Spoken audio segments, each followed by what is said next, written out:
Hi guys, I'm Nivita. இந்த வீடியோவில் 12th standard chemistry unit 2 P block element part 1 லெசனில் இருக்கிற 13th one word தான் பார்க்க போகிறோம். The geometry at which the carbon atom in diamond are bonded to each other is அப்படின்னு கொடுத்துருக்காங்க.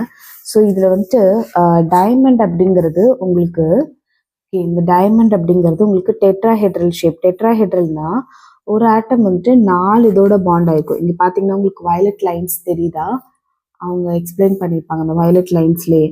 So இந்த ஒரு ஆட்டம் வந்து 1 2 3 4 ஆட்டம்ஸோட பாண்ட் பண்ணியிருக்கோம். இதே மாதிரி எல்லாமே 4 ஆட்டம்ஸோட தான் பாண்ட் ஆயிருக்கும். ஓகேவா? ஸோ அதனால தான் வந்துட்டு உங்களுக்கு டைமண்ட் வந்து டெட்ராஹெட்ரல் அரேஞ்ச்மெண்ட் அப்படின்னு சொல்லுவாங்க.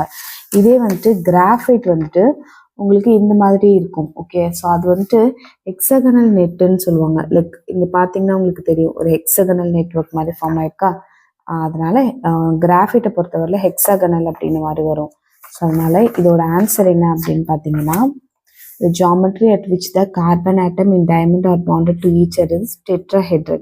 hexagonal அப்படின்னா கிராஃபைட்ல வரும். ஓகேவா? ஸோ டெட்ராஹெட்ரல் தான் ஆன்சர். தேங்க்யூ ஃபார் வாட்சிங். டெட்ரா அப்படின்னாலே 4ன்னு அர்த்தம்.